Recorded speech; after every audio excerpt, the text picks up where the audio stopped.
Chapter 931 New Method to Acquiring Intel. Glancing at Dannett's expression, Anderson continued as though he didn't notice a thing. However, their brains appear to have been eaten by zombies. They were fervent to the point of stupidity. They didn't adhere to my sense of aesthetics. So after cheating them of their things, I quit. Why's your face a little pale? You're even sweating. Did you get heatstroke? As a hunter, shouldn't adapting to the environment be an intrinsic ability? Dannett lifted his right hand and wiped his sweat. Cursing inwardly, he forced a smile and said, I've heard that once someone believes in an evil god, it's almost impossible to escape the faith. As he spoke, he raised his chin slightly, wearing a look as though he was musing over the circumstances of his future death.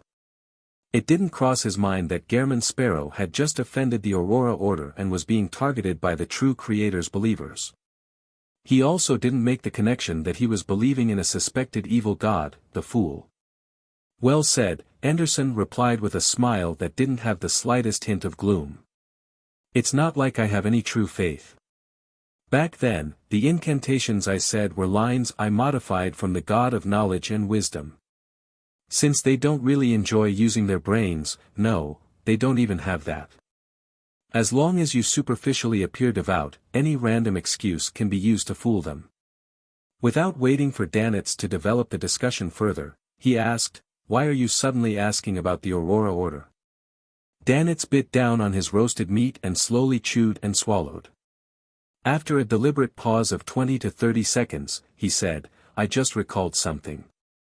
For some reason, Gehrman Sparrow has been identified by the Aurora Order as a high-priority elimination target.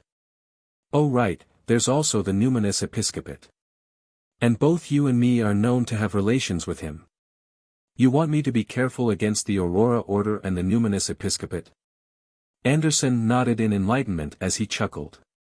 You've recently mentioned something similar. Rose School of Thought, Church of Storms, Lone Military. Man, at times, I even feel that Gehrman Sparrow is more suited to being a hunter than me. Dannett could hardly retort as he nodded heavily in agreement. Anderson thought for a moment when he suddenly changed topics out of the blue, What do you plan on doing here in West Balam? Helping Gehrman Sparrow with something? Upon hearing this question, Dannett fell silent for a second. He put down the item in his hand and tidied his clothes in an unhurried manner. Investigate the faith of the different classes of West Balam. This was determined after his discussion with Vice Admiral Iceberg Edwina. In common parlance, it meant, investigating the developments of the various secret organizations and factions in West Balam. Of course, this included some preliminary contact with the local ruling forces, and to figure out if they had any desire to purchase firearms. Investigate the faith of the different classes of West Balam.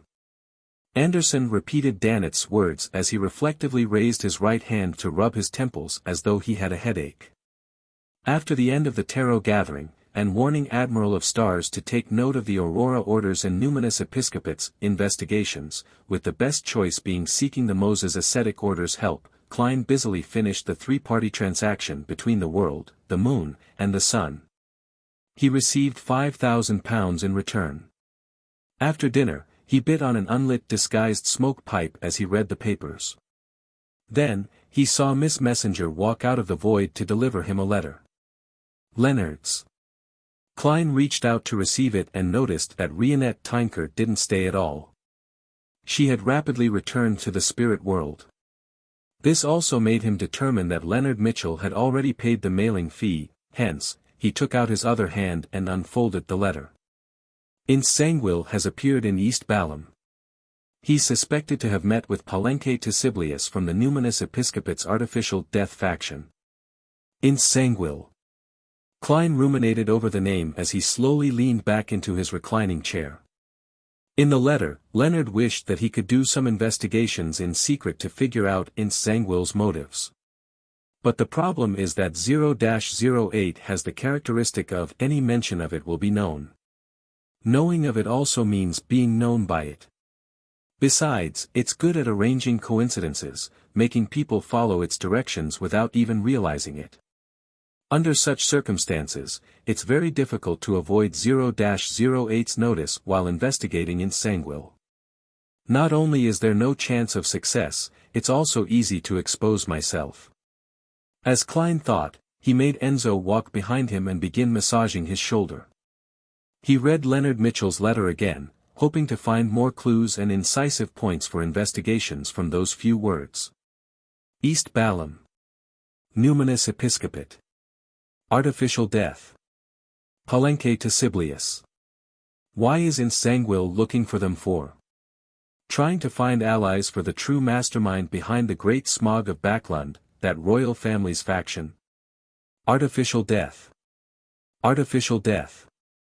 As Klein thought, he suddenly recalled that there was a matter that no one knew other than himself and Mr. Azik. The Evernight goddess had preliminarily gained control of the death pathway's uniqueness, in other words, artificial death.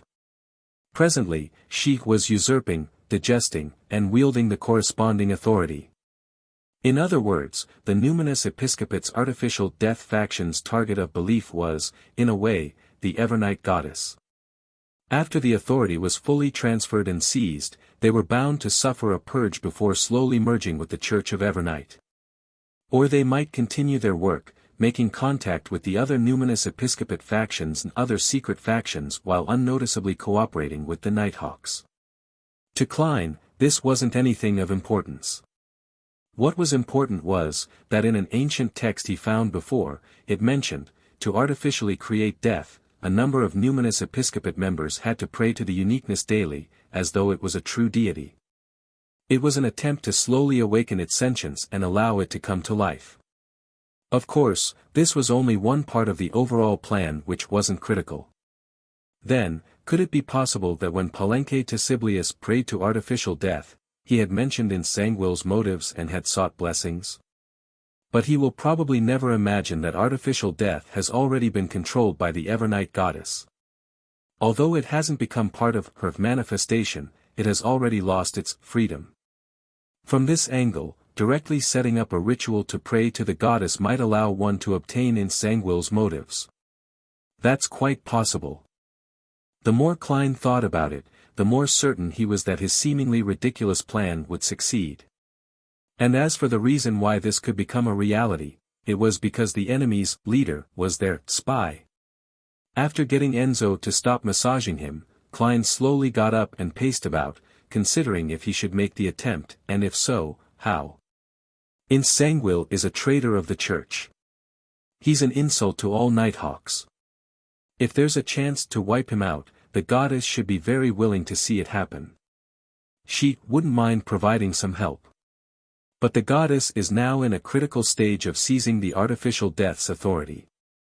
She will not be able to provide answers for a long period of time, and she can only provide feedback to normal ritualistic magic. Besides, I also lack the corresponding materials. Also, I've been constantly warning myself to be on guard. I must not fully trust and rely on the goddess. On second thoughts, directly praying to her to obtain a revelation might not be too good. I hope to maintain a safe distance. Amidst his thoughts, Klein felt a little hesitant. He began letting his thoughts wander in a bid to find a more acceptable plan. Suddenly, he had a more ridiculous idea. Directly pray to artificial death. This actually posed no danger. This was because artificial death wasn't able to respond to prayers and rituals. If there was any feedback, it meant that it was essentially controlled by the Evernight goddess.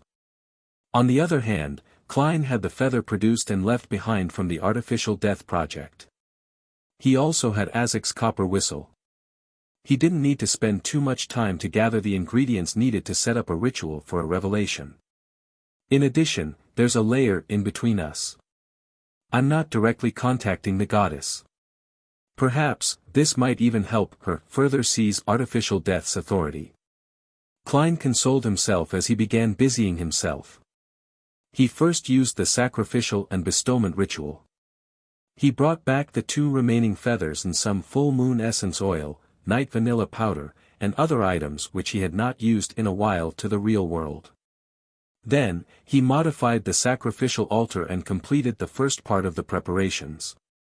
After all, he was essentially praying to the Evernight goddess. He couldn't be bothered to head out to buy ritualistic materials of the death domain. This was essentially the same as other normal ritualistic magic. With great familiarity, Klein lit the candles, dripped some essential oils, and drew the symbols for human and concealment on an artificial goatskin. Then, in the thin fog that spread, he pressed Azek's copper whistle over it. Immediately after that, he placed the white feather stained with pale yellow oil stains inside the silver bowl that had burning herbal powder. He then watched it curl without any signs of it turning black. After exhaling silently, Klein took a step back and chanted in Hermes, "You are the essence of death, you are the Lord of the dead, you are the final home to all living beings. I pray for your help, I pray for you to tell me the motives for Insangwil's contact with the numinous episcopate." Just as he said those words, the three candlelight burgeoned as though they brightened significantly but were tainted with a dark green. The surroundings turned cold and creepy. Klein closed his eyes and entered cogitation for 30 seconds, feeling uneasy. He walked in front of the altar, picked up the full moon essence oil and dripped one drop onto each of the three candles. After doing this, he took away Azek's copper whistle, grabbed the artificial goatskin, and moved it close to the candlelight representing himself. When it ignited, he threw it into the silver bowl. With a whoosh, the white feather which didn't show any signs of damage soared with pale white flames, covering the entire silver bowl and obstructing Klein's vision. About 3 seconds later, the fire subsided, leaving a mound of powder in the silver bowl. The powder moved without the help of any wind, forming one word after another, possessed by an evil spirit. Requires exorcism. Chapter 932 Thin-skinned. The goddess really replied. Upon seeing the words formed by the powder, Klein's first reaction had nothing to do with the content. Instead, he was shocked that this seemingly ridiculous thing had happened. Although he was already mentally prepared and had believed that the chance of success was rather high, he still felt conflicting emotions. It took him almost a minute to accept it. After a while, Klein exhaled slowly, raised his right hand, and tapped his chest 4 times in a clockwise manner. Praise the Lady. He then ended the ritual, forcing himself to focus his attention on the revelation itself. Possessed by an evil spirit. Requires exorcism. Insangwil actually got possessed by an evil spirit. He had gone from sequence 9 to sequence 5 of the death pathway. The godhood he obtained at the critical stage is also sequence 4 Nightwatcher of the Evernight pathway, one that is good at dealing with spirit body-type creatures. Evil spirits and wraiths should be afraid of him, so why would he end up being possessed? That's unless the evil spirit's level is extremely high or, at its core, is very special. Unfortunately, I've only met one evil spirit in the truest sense of the word. It's that ancient evil spirit sealed in the underground ruins of Alista Tudor. I know little about such monsters, so it's difficult for me to grasp the details.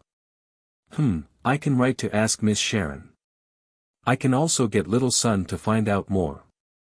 That shepherd elder Lovia had grazed an evil spirit. It's no wonder Insangwil is trying to meet a demigod of the numinous episcopate.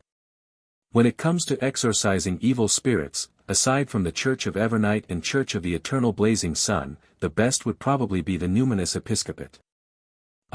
There's probably the Church of the God of Combat as well. Neighboring pathways often have similar traits. There's also one point that can be gleaned from this.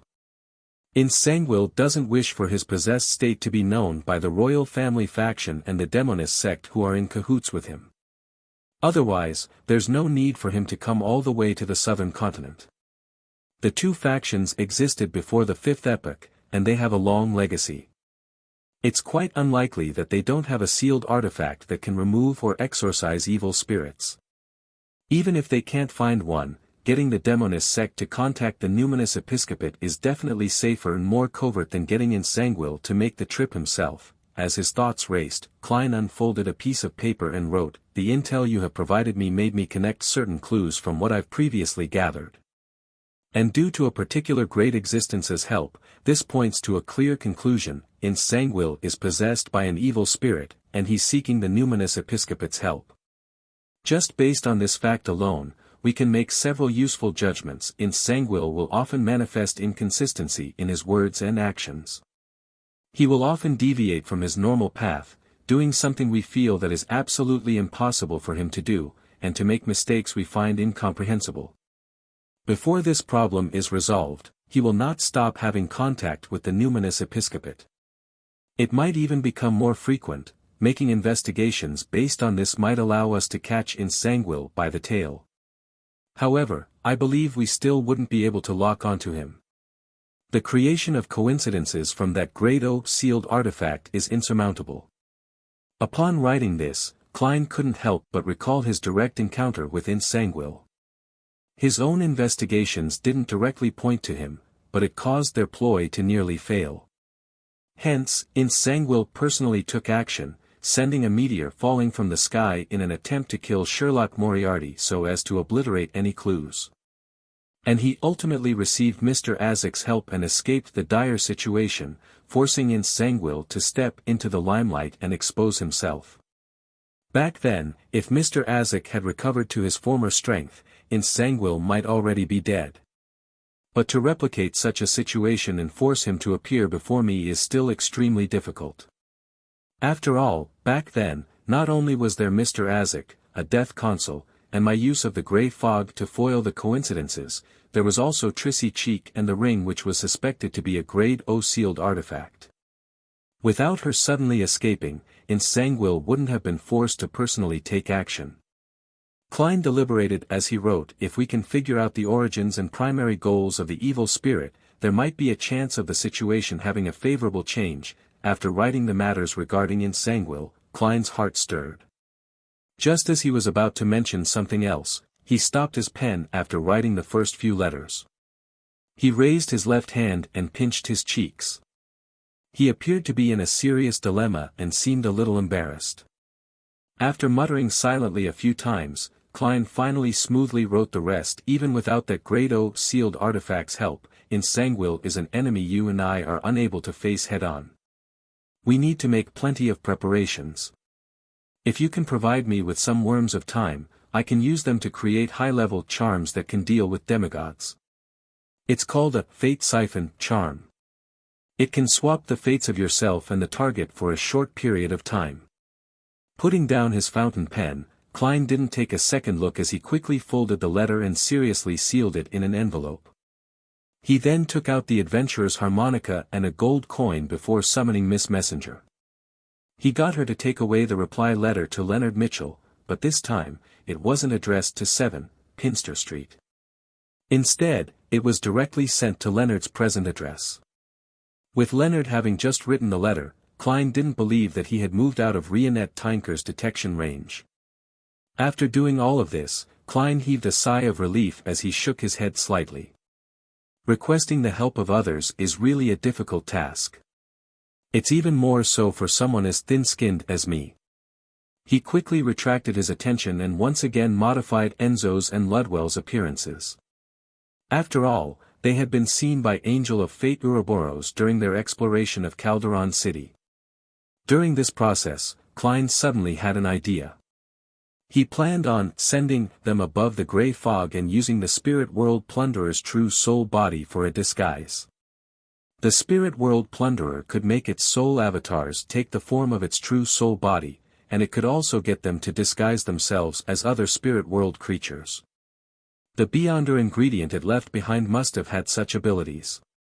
However, it would be difficult to use it with the poor effects and the huge negative side effects. However, this wasn't a problem for Klein, who possessed the mysterious space above the grey fog. After all, he didn't plan on using the Beyonder ingredient for actual combat. Doing some changes to his marionette didn't require too many smooth operations and great effects.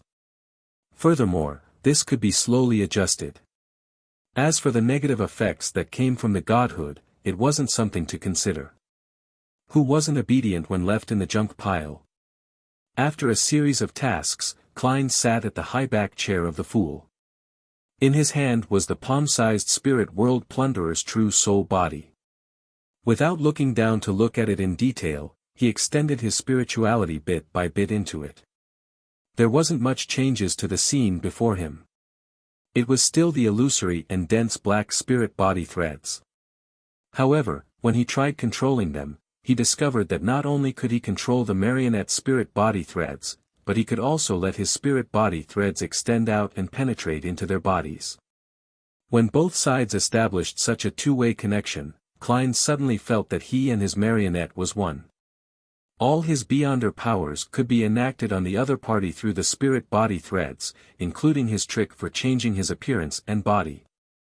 Amidst a slow and difficult process, Klein felt rather groggy as he felt his emotions turned into a mess. He began showing signs of losing control. This was an inevitable outcome from having his spirituality make direct contact with godhood. He hurriedly diverted some attention to stir some of the powers of the mysterious space above the gray fog, and he restored his condition back to its normal state. After enduring the torment, Klein finished his attempt. Enzo had transformed into a southern continent native that looked like he came from a plantation. Ludwell had a mixed blood feel to him. His ghastly face was no longer more bone than flesh. Instead, there was a plumpness to it.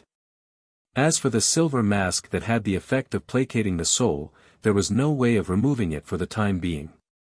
All Klein could do was let it stick to Ludwell's chest. This still had a certain level of effect, but it was inferior to wearing it on his face. It could barely maintain the status quo. Unfortunately, there's no way to change this mask into other types of accessories. Otherwise, it would save me quite a bit of trouble. As Klein rushed to throw the spirit world plunderer's true soul body back onto the junk pile, he rubbed his temples and allowed his thoughts to wander.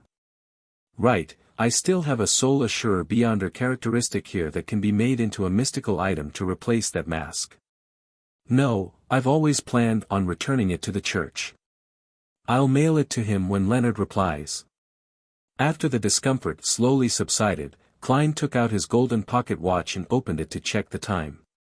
Following that, he summoned a paper figurine and stirred some of the powers of the mysterious space above the gray fog. He then threw both into a specially labeled point of light. It was the point of light representing the fool's only believer at present, Danitz. From Klein's point of view, Admiral of Stars Katlia had the Moses Ascetic Order backing her. Vice Admiral Iceberg Edwina was from the Church of Knowledge and Wisdom. Anderson Hood didn't know much about Gehrman Sparrow, and being good at identifying the situation he was in, he wasn't one to put on a brave front. Therefore, when the Aurora Order did an investigation, it was unlikely that they would be in grave danger. Danitz was the only exception. With him in West Balam and not able to return to the Golden Dream anytime soon, his lacking strength, and him often wearing the boxing glove that made him act rashly, it was truly worrisome. Due to this fact, Mr. Fool had to work a little harder. He gave Danitz a paper angel's embrace every day at a fixed time, so as to disrupt any divination or prophecies about him. Leonard never expected Klein Moretti to reply that quickly. With some level of incredulity, he opened the envelope and read the corresponding content. Due to a particular great existence's help. Is he referring to the Fool? Indeed, Klein's investigations into Insanguil has already reached a significant depth. He has already figured out the truth the moment I mentioned the numinous episcopate, possessed by an evil spirit. How did he end up being possessed by an evil spirit? How do we make use of it? Worms of time. This, Leonard quickly scanned through the last part of the letter as his expression suddenly became complicated. In his mind, Palaz Zoroast maintained his silence without saying a word. Chapter 933 Evil Spirits Common Trait. After a while, Leonard cleared his throat and wore a smile without realizing it. He said with a suppressed voice, "Old man, Klein's. This suggestion seems pretty good. It's very, very viable. The effects should be quite substantial. Why don't you consider it? Didn't you mention that you would do your best to help me exact revenge?" I thought worms of time could only be used for avatars and act as support, he subconsciously droned on while Palaz Zoroast remained silent the entire time. Only after a while did he sigh lightly and say, I can only give you a maximum of 2 worms of time. Without waiting for Leonard to say a word, he added, to exact revenge on a demigod who wields a grade O sealed artifact, the most important thing is still your own level and strength. Otherwise, you won't have a chance of using it even if you have a high-level charm. Leonard wiped away his smile and nodded seriously. I'll do my best digesting my potion. If you finish digesting it and fail to accumulate enough contribution points, I'll help you seek out the Beyonder ingredients needed for Spirit Warlock. As for only having 2 worms of time, he wasn't disappointed at all. It was already a bonus. Just getting 1 was a great boon. Having 2 meant that he and Klein could split it, each of them having 1 Fate Siphon charm. After expressing his attitude, he asked in puzzlement, Old man, do you think Klein has already used the previous Worm of Time as a charm? He remembered very clearly that, back when they were figuring out who Emlyn White was supporting, Old Man had parasitized Tinder with a Worm of Time. Later, it lost contact and failed to be of any use. Now, on retrospection, just Emlyn White's and Sherlock Moriarty's close relationship made it easy for him to figure out the truth. The Worm of Time had been eliminated by the upper echelons of the secret organization or even the Fool himself. Furthermore, there was a high chance that it had been bestowed to Klein. Otherwise, his former colleague wouldn't have known of the existence of the Worm of Time. Palaz Zoroast immediately scoffed. If he hasn't already used it and seen its effects, why would he raise the issue and ask for more? All right. I need to separate the worms of time. This will make me fall asleep for at least 2 weeks. If you have any questions, find someone to answer them by yourself. With that said, not giving Leonard a chance to raise further questions, he scattered his spirituality and created a blob of light that hung high inside Leonard's mind as though he didn't wish to speak. Leonard's instinctive response was to chuckle dryly. He focused his attention back onto the letter from Klein Moretti as he carefully read it again. Possessed by an evil spirit. The origins and primary goals of the evil spirit. I don't know much about evil spirits. Nothing comes to mind. After a few minutes of thought, Leonard took out a matchbox and burned the letter. Then, he left the room which the local Nighthawks had assigned him at the last minute. He came to a room diagonally opposite his and knocked on the door. Before long, Daly, who hadn't removed her blue eyeshadow and blush, opened the door and pricked up her eyebrows. When did a sleepless have the courage to knock on a lady's door at a time highly associated with a bed? Ahem. I have some questions I'd like to consult you about. Leonard obviously didn't dare respond to Daly's comment as he immediately expressed the reason why he was here. Daly sized him up and chuckled. I'm not responsible for counseling minors. As she spoke, she made way and allowed Leonard to enter her room. Without daring to let his eyes wander, he casually pulled a round stool to sit on. He then went straight to the point. Ma'am, I'd like to know more about evil spirits. You're a sequence 5 of the death pathway. You have higher clearance than me. You should know quite a lot. Why are you asking me this? Daly propped herself with her hands on the edge of the table behind her. Without waiting for him to reply, she continued, most evil spirits are the result of dead high-sequence Beyonders. A small number of them are wraiths who break through various restrictions by using various opportunities. The first situation is more common. After high-sequence Beyonders consume a potion to obtain godhood, their soul body would have experienced a mutation. It would be a mutation at their core. This allows their soul body to remain even in death or when their powers are dispersed. There will be a certain level of divinity to it, making them rather terrifying. The second situation isn't different on a fundamental level. Normally speaking, evil spirits will weaken with the passage of time until they completely dissipate. However, they can also assimilate into the region where they were born, making the spirit world and even the underworld fuse with it. They then extract power from this to maintain their existence. Therefore, many evil spirits have their own territory in active range. It's not that they do not wish to leave, but they can't. The only exception is when they accumulate sufficient power, allowing their existence to experience a fundamental change. Leonard habitually crossed his right leg over his left and pressed in thought, can evil spirits leave their territory by possessing a person? Yes, but ordinary humans and most beyonders are unable to withstand the extraction effect the evil spirits have on their bodies. They will quickly lose their spirituality and body temperature and be unable to last long. As Daly spoke, she raised her hand to point at herself. The best method is to rely on beyonders of the death pathway. Of course, it has to be at least a sequence 5, because from Gatekeeper, we will have our own dead spirit prison in our bodies. It can be called a miniature underworld. It can provide an evil spirit with an adequate environment for their existence. Once you become a spirit warlock, you will also have similar powers. However, it will be more about sealing and sleeping than an internal underworld. Heh, those natural spirits and wraiths are truly troublesome when they come in and out. In Sangwill's sequence 5 is Gatekeeper. It's no wonder that the evil spirit can possess him for long periods of time. Or could it be that he failed at an attempt to enslave an evil spirit? Leonard's thoughts opened up as he immediately made connections. He deliberated for a few seconds before asking, what sort of needs does an evil spirit have? Needs? Singing. Dancing. Poetry. Men. Women. The sea of stars. Daly returned with a question, amused.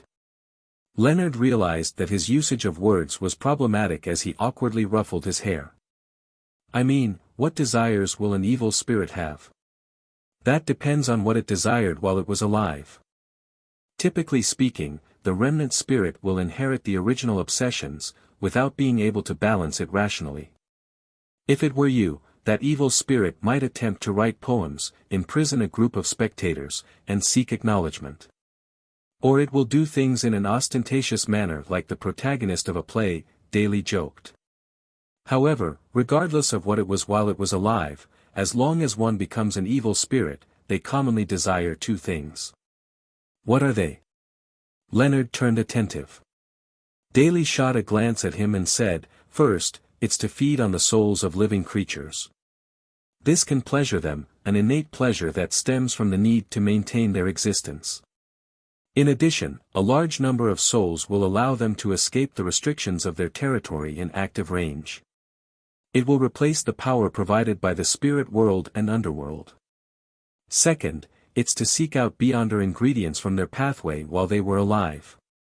Through this, they could create another foundation.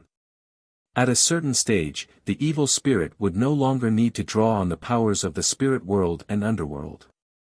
They would no longer be restricted by their territories or active range. In a sense, they would have transformed into a special spirit world creature. Leonard seemed to realize something as he thought. This also means that evil spirits can consume sequence potions. No, sequence potions are created for human consumption. They reduce the risk of losing control. To many supernatural creatures, there's no need to do so. They can directly consume the ingredient raw. It's especially so for evil spirits. Their obsession, cruelty, ferociousness, and penchant for souls make them half crazy to begin with. There's no need to regulate it from other sources. Furthermore, they are spirit bodies, so the method of consumption is direct accommodation and slow digestion. Daly corrected Leonard's point. This. To the evil spirit that possesses in Sangwill, whenever it has the upper hand, it will control the body to seek out beyonder ingredients of its pathway while it was alive. Leonard was first surprised before he had an idea. He said in a pleasant surprise, I understand. Thank you for answering my questions. With that said, he hesitated for a few seconds and asked after some deliberation, Ma'am, I believe we shouldn't just figure out the motives behind in Sangwill's meeting with the numinous episcopate demigod, but we also need to track his trajectory since Backlund to East Balam. We need to know what he did midway, what items he found.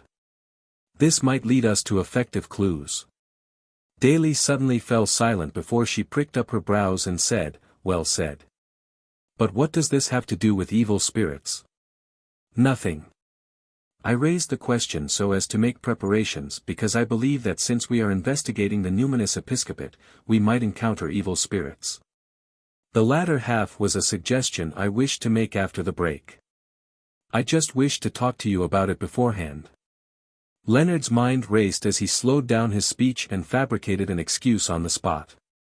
Daly listened in silence and chuckled.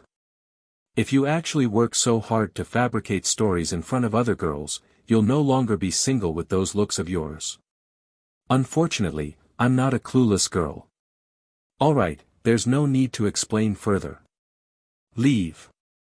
Leonard stood up lamely without trying to emphasize his point. He then walked towards the door. Just as he gripped the handle, Daly's slightly ethereal voice sounded behind him, "I don't know what secret you're hiding, nor do I know what you know. None of that matters. But when it comes to Insanguil, if you need any help or aid, you can find me." Leonard paused for 2 seconds as his mouth quivered. He then pulled open the door and walked out. City of Silver. Derek Berg had received the order to join an expedition team. Leading it was Chief Colin Iliad. Their target was Noise City. It was in a northern city's ruins where the shapeshifter and other terrifying creatures lived. Chapter 934 1+1-2 Ever since the information about the suspected Bizarro Bane shapeshifter was given to Mr. World, Derek constantly believed that the latter might one day entrust him with a mission for the corresponding ingredients. However, his strength was lacking. Even with his friends, it was impossible for him to complete the hunt. Furthermore, such expeditions needed to go through the 6-member council. Private teams were unable to wander too far from the City of Silver. Therefore, all he could do was temporarily suppress it deep down. From time to time, it was used to motivate him to advance quicker. To his surprise, it didn't take long before an expedition team headed for Noise City was set up. Leading the team was Chief Colin Iliad. Combining his previous discussion with Mr. Hanged Man, Miss Justice, and company at the recent tarot gathering, Derek quickly came up with a theory. During the exploration of the former chief's mausoleum, Mr. Fool had provided a certain level of help to the present chief, allowing him to foil the fallen creator's ploy and successfully resolve certain matters. Hence, noticing his search for information, the demon hunter had decided to hunt a shapeshifter to please the deity. This is a necessary way to curry favor, and is also a kind of equivalent exchange. The Hanged Man's words resounded in Derek's mind. It made him no longer puzzled over the matter. So, taking the opportunity before he set out, he prayed to Mr. Fool and requested him to inform Mr. World of this expedition. He quickly received a response and heard Mr. World say, "If the hunting of the Bizarro Bane is difficult or dangerous, the requirements can be lowered. Attempt to extract its blood. As long as you obtain it, I'll trade for it with the Priest of Light's Beyonder characteristic." Priest of Light's Beyonder characteristics. Mr. World already has the Priest of Light Beyonder characteristic. Or could it be that he has locked onto a target and will quickly be able to obtain it? With the chief's strength and the teamwork of the expedition team, there's a high chance of success if it's just extracting the blood. Derek felt relieved as he held Thunder God's roar and left his residence, heading straight for the training field. Just as he arrived at his destination, he saw Chief Colin Iliad. The latter carried 2 swords on his back. He was tall and staid, leaving anyone who saw him at ease. And beside this demon hunter was another person. She was wearing a black robe with purple patterns, and she had long, curly, silver-gray hair. Shepherd Lovia. Lovia, who was apparently participating in this expedition, turned her head as her pale gray eyes reflected Derek Berg's figure. However, there was only calm in her eyes. Derek felt a baffling sense of alarm as he involuntarily slowed down his pace. East Balam, above the gray fog. Klein deeply approved of the City of Silver's chief's organization of an expedition to Noise City. He also informed Little Sun that there was no need to take risks. All he needed was some blood of the target for the completion of the mission.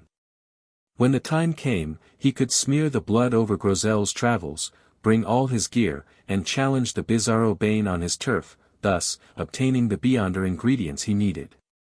Klein had also considered the possibility of whether Grozel's travels' ability to swallow people into the book's world was screened by the uniqueness of the forsaken land of the gods. He had also come up with a solution.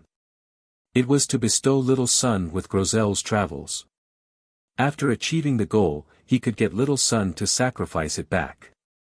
In addition, he wasn't worried about the Bizarro Bane lacking blood because of its nature as a spirit world creature.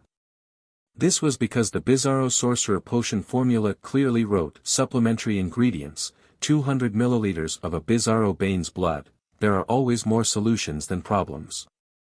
Klein muttered in satisfaction before returning to the real world. Before sleeping, he received a reply from Leonard Mitchell. It mentioned that it would take another day for the Worm of Time, and he described the monsters known as evil spirits in detail. Another day before it can be provided. And there will be 2 of them. The grandpa in Leonard's body has quite a good attitude. Unable to leave the territory, limited in activity range. Their common trait is to devour the souls of living creatures and to desire Beyonder ingredients from their pathway from when they were still alive. This also means that the evil spirit will seek out the corresponding ingredients and Beyonder characteristics when it wields control over Insangwil's body. This is indeed a direction for investigation. Klein held the letter as he read and thought. Suddenly, he recalled something. Back when he encountered Insangwil on Waypoint Island in the Berserk Sea, the latter had been pursued by a powerful demigod from the Hunter pathway. Could it be a result of that evil spirit? I previously imagined that Insangwil had received a commission by some faction in the royal family, and did something that targeted the Intis Republic, only to have a mistake happen, thus exposing himself and getting pursued by their powerhouses. From the looks of it, there might be another possibility. That evil spirit desires the Beyonder characteristics of the Hunter pathway, and when it could control Insangwil's body, it attempted to hunt Beyonders of the same pathway. This might have succeeded or failed. In short, the result was that he was targeted by a powerful demigod from the Hunter pathway. He pursued him the entire journey with his intuition as a hunter. The more Klein thought about it, the more convinced he was that his theory was close to reality. This was the only way to explain why Insangwil, who wielded 0-08, was discovered. At this moment, Enzo and Ludwell were kneeling down, massaging Klein's legs. I can guess that it's an evil spirit of the Hunter pathway for now. I'll later write back to Leonard and get him to steer the investigations in this direction. This fellow's acting isn't that great, nor does he have the psychological experience. I wonder if he will end up exposing himself. Perhaps, he will explain it away with some non-existent informant. Hunter pathway evil spirit. Hunter pathway evil spirit. Klein's eyes suddenly widened as he suddenly sat up, leaving his 2 marionettes at a loss. There weren't many evil spirits he knew, and he had only seen one, however, that one happened to be from the Hunter pathway. It was Red Angel Medici's main body that had combined with the remnant psyches of the 2 Sequence 1 Angel from the Sauron and Einhorn families. When it came to the Hunter pathway, there was no evil spirit that was of an even higher level. That was unless Blood Emperor Alista Tudor still had his psyche remaining. Previously, Insangwil was in Backlund. That evil spirit, who I'm not sure if I should call Medici, was also in Backlund. Later, that evil spirit escaped the seal, and its whereabouts are unknown. As for Insangwil, he suffered from the possession of an evil spirit. Both sides are evil spirits from the Hunter pathway. Could the one possessing Insangwil be the Red Angel evil spirit? Klein frowned bit by bit, almost finding his theory unbelievable. However, he found it very possible. As his thoughts raced, he found another indirect piece of evidence. The unique trait of 0-08 is that once you know it, it will also know you. And as a king of angels who survived from the second epoch, Red Angel Medici probably knows all kinds of details about 0-08. In other words, as long as the evil spirit attempted to recall anything related to 0-08, 0-08 would know of it and establish a connection. Right, there was that sentence, pleasure working with you, no way. But the problem lies in the fact that I previously suspected that evil spirit to have one sequence, one characteristic. There's no need for it to seek any more of it. Could it be that it hasn't digested it? Klein rubbed his temples as his head ached.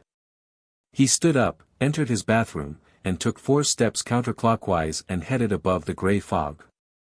Just as he sat down, he conjured a pen and paper and wrote the following divination statement: the one possessing Insanguil is the evil spirit back in the underground ruins of Alista Tudor. He scrutinized each word for a few seconds before taking off the topaz pendant on his left wrist and planned to use spirit dowsing for the divination. This time, the scene he saw when he opened his eyes was, the topaz pendant stood still. This meant that the divination had failed. The level is too high and there's 0-08. Right, that evil spirit also carried the red priest card that has anti-divination and anti-prophecy properties. It's no wonder I failed with the 3 combined. This is also an indirect confirmation. Klein analyzed the reason and considered what other ways he could make a verification. He tapped his finger on the edge of the long bronze table and silently muttered to himself, apart from getting Leonard to lead the Red Gloves to do an investigation, I should do something as well, assuming that the one possessing Insanguil is really the Red Angel evil spirit. Where will it seek out Beyonder ingredients from the Hunter pathway when it gains control of the body? Intissa's capital, Trier. Fasak capital, St. Millum. Or would it solely rely on the card of blasphemy's activation and seal in order to use the law of Beyonder characteristic convergence to attract Beyonders to fly to it like moths flying to a fire? Wait, it mentioned before that the descendants of the Medici family are in Bansi Harbor. Although it has already been destroyed, there might still be something buried there. Also, the evil spirit with the 3 angels remnant spirit has very potent provocative traits. This matches Leonard's description of evil spirits in the letter. It might have deliberately left something in Bansi.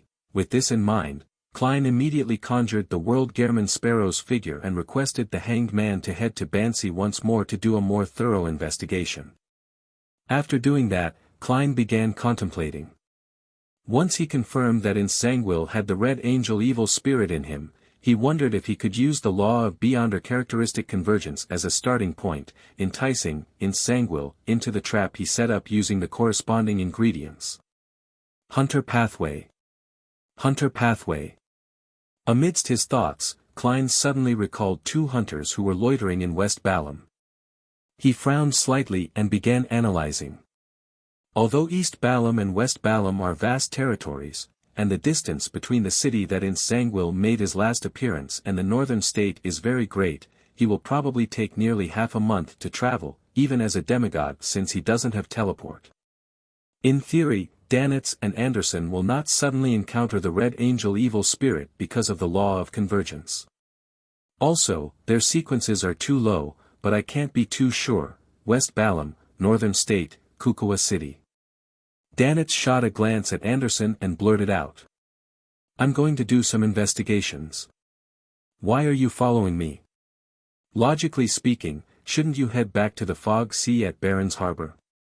Chapter 935 Meeting up. Anderson, who was enjoying a piece of cream cassava bread, looked up at Danitz. Seemingly in thought, he said, I'm not sure why, but I don't wish to leave West Balham. Haha. Since I'm here, as a treasure hunter, how can I return empty-handed? In the extensive forests, there are all sorts of abandoned temples that have gold, jewelry, antiques, and maybe mystical items. All of them are waiting for me to rescue them. Danitz tipped his chin and guzzled down the remaining water. This was a beverage made from a fruit native to West Balham.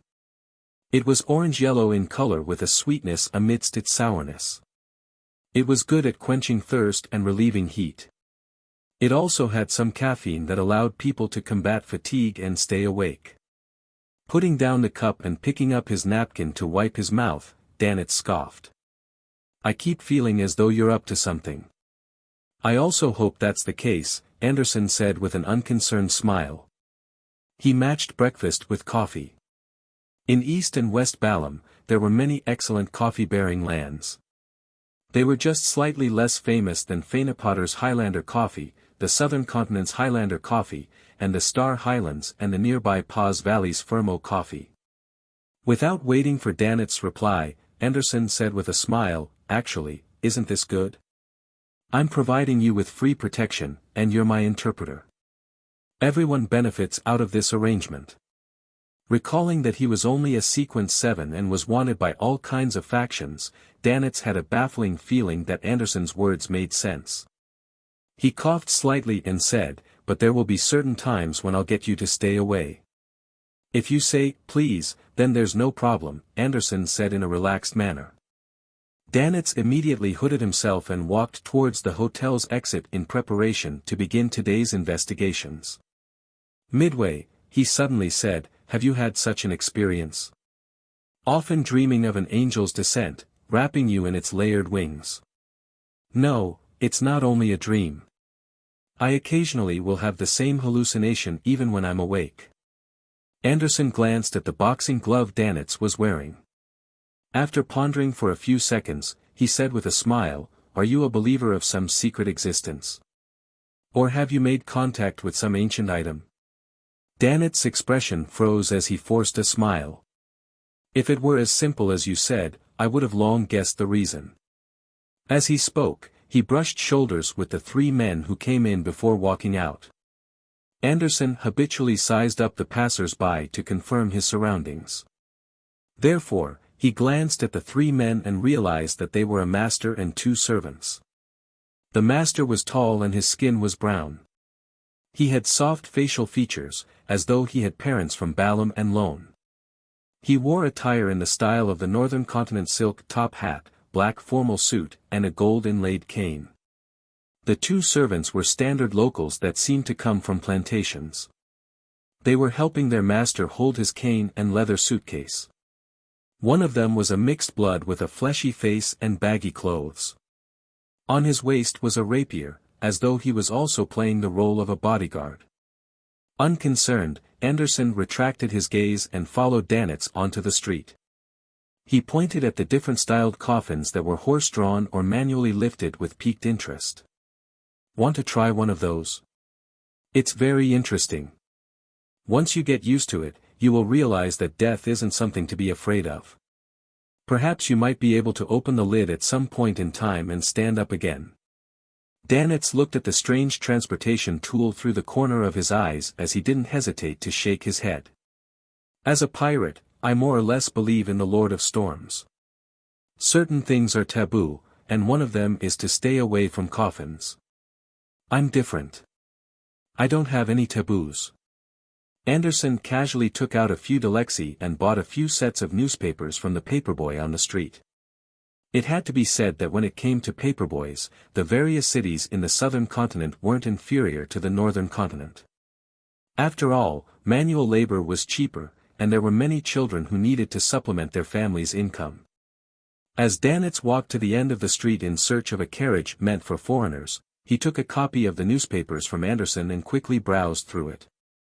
Suddenly, he noticed a piece of news: infamous pirate who calls himself Admiral Hell, Ludwell, has been killed by the crazy adventurer, Gehrman Sparrow. His Black Tulip and entire crew has been taken over by Mirella, who claims to be Death's envoy. This, Danitz's mouth turned slightly agape, and he was hardly able to close it. He finally understood why Gehrman Sparrow wanted him to be careful of the numinous episcopate. This lunatic had actually killed the strongest of the 7 pirate admirals, Ludwell. About 10 seconds later, Danitz handed the newspapers to Anderson with a dazed expression. "Take a look at this." Anderson received the newspaper with a smile and quickly scanned through it. After a brief silence, he whistled and chuckled. "That fellow likely has a new nickname, Pirate Admiral Nemesis." Danitz didn't dare to nod as he pointedly said, "Back when I first met him, although I already found him terrifying, I never expected him to be this terrifying." At this moment, he recalled his early attempts of recruiting Gehrman Sparrow as a sailor of the Golden Dream. And while they left the hotel, Klein had already taken up residence in a luxurious room. He was standing by the window, watching the two hunters who were being flippant while walking. Rubbing the cufflink on his sleeves, he unfolded the letter and wrote, "I suspect that the evil spirit that possesses Insanguil is from the hunter pathway. You can carry out more investigations in this regard. Along with this letter is a soul assurer's Beyonder characteristic. It comes from a pitiful person who was grazed.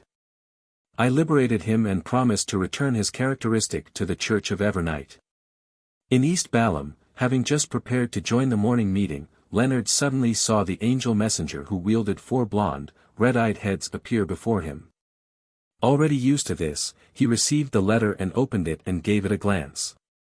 He was surprised to see an item as resplendent as the night sky. This is... Leonard had an inkling as to what the item was. He hurriedly unfolded the letter and read it. 20 seconds later, he slowly sighed and silently said, "As expected, it's a Beyonder characteristic." Klein is still very friendly to the Church and the Nighthawks. He was rather delighted as he took out 2 transparent dead, ringed worms and placed it in that envelope. He then summoned Gehrman Sparrow's messenger, handed it to her, and paid the 1 gold coin. After doing this, Leonard loosened the top buttons of his shirt, walked out the room, and headed underground. On the way, he encountered Daly Simone. Still dressed as a spirit medium, Daly looked forward and asked very normally, "Any new clues?" "It's suspected to be an evil spirit of the hunter pathway." Leonard fell silent for 2 seconds before he decided against concealing the matter. Daly nodded indiscernibly and said after some thought, "Then it might have the instinct of being provocative. It will proactively leave clues for us. Of course, this might also contain some level of misdirection to it." Knock. Knock. Knock. Someone knocked at the captain's cabin of the Blue Avenger. "Come on in." Alger put down the brass sextant in his hand and said in a deep voice. A sailor opened the door and looked back. With the urging of his companions, he hesitantly entered the room and struck his left breast with his right fist and bowed. "Holy Lord of Storms." After Alger did the same response, he forced a smile and said, "Captain, many pirates and sailors from merchant ships have been recently saying that they found valuable items in the ruins of Bansi Harbor. There was even gold. We don't have any particularly important missions recently, so everyone is wondering if we should make another trip to Bansi. Such a bustling harbor, even if it has been searched numerous times, it should still have plenty of things left." Alger listened with a deadpan expression. After a few seconds of thought, he said, "I can understand your feelings. Let's do this. Let's head in the direction of Bansi Harbor, but do not set a destination. If nothing happens midway, we will stay there for a day." "Aye aye, Captain." The sailor excitedly clenched his right fist and struck his left breast again. "May the storm be with you, may the storm be with you." Alger watched as his subordinate left and closed the door. Then, as though nothing had happened, he poured himself a cup of Lanty proof without any joy or anger as he sipped it slowly. Whatever that had just happened was within his expectations. This was because the news of finding items of value in Bansi Harbor's ruins was something he had spread while disguised. As a captain of the Church of Storms, he was constantly monitored by his sailors. Having been to Bansi once, mentioning it again made it suspicious. Therefore, Alger decided on getting the crew to make the request themselves. That way, even if they discovered anything or encountered something at Bansi Harbor, no one would suspect him, the captain. To the sailors, especially sailors who had just spent all their money in Byam, any news or rumors with sufficient allure would stir their hearts the most. Alger knew this very well. In addition, the Blue Avenger had stayed in Byam for too long. If he hadn't set sail, it would also be suspicious. As for monitoring Artisan Sealf, it was naturally left to the hermit Catlia. Due to the investigations of the Aurora Order, this pirate admiral and the future had recently been hanging around the Rorstad archipelago. It was said to be an important base of the Moses ascetic order. After drinking the liquor, Alger put down his cup and looked out at the undulating waves and silently said a word, Bansi. Considering how it was late June, and while Septon's birthday was still unclear, Klein did some reorganization before heading above the grey fog to bring the radio transceiver back to the real world. He also warned himself that he could only ask a maximum of 2 questions. In the room that suddenly turned gloomy and cold, the unmanned transceiver began producing clicking voices. Chapter 936. Don't want to miss out. Amidst the clacking sounds, a white piece of illusory paper spewed out from the radio transceiver. On it were words composed of Loanese: Exalted Great Master, your puny, loyal, and humble servant, Rhodes, is here to answer your summoning. Did you know? Dr. Aaron Sirius's child was born the night before the last. Thankfully I contacted the magic mirror in time. Klein nodded slightly and said, now I know. Amidst clacking sounds, more of the illusory white paper spewed out. Based on the principle of reciprocity, it's your turn to ask a question. Klein had originally wanted to ask about matters regarding Insanguil, 0-08 and the Red Angel Evil Spirit, but considering how he had failed divining it above the grey fog, it was almost certain that Rhodes was unable to see it. At best, it could provide him more detailed information regarding 0-08, but this way, without the grey fog screening, it would be equivalent to him knowing of 0-08, and it would result in it knowing him. It didn't benefit him when it came to hiding behind the scenes to direct a play. After thinking for 2 seconds, he asked, what means are there to speed up the digestion of potions? Do a better job acting. On the illusory white paper, black words were produced. Upon seeing the magic mirror's reply, Klein first fell silent before he slowly exhaled. For the present Insanguil's appearance was too early. He still needed about 2 months to completely digest the marionettist potion. When that happened, and with him already gathering the ingredients, he could orchestrate an assassination of the demigod, Insanguil, placing the sequence advancement with his wish together. Then there was no need for him to consider any room for retreat. However, Insanguil wouldn't appear until he was done preparing everything. He wouldn't follow the steps that Klein had in mind. Based on Klein's earliest ideas, it was to first gather information, figure out where Insanguil was, and wait until it was late August or early September before confirming the plan based on the situation. If not for the possession of the evil spirit, Insanguil wouldn't have exposed himself. If he didn't use Insanguil's current condition, it was very possible that he couldn't find the ladder again once he exorcised the evil spirit. Coincidences would stand in his way when it came to meeting him. Furthermore, if that were really the Red Angel Evil Spirit, Klein was also worried that Insanguil might have already died by the time he and Leonard started exacting revenge. The reason behind his death could be due to certain machinations, or from some ridiculously comedic situations, and not because of his sins. Due to these considerations, Klein attempted to digest his potion faster, hoping that he could complete it within a week or 2. However, Rhodes's answer left him depressed. He also knew that this wasn't something he could force. In 2 weeks, or even in the next few days, how was he to create a better opportunity to act?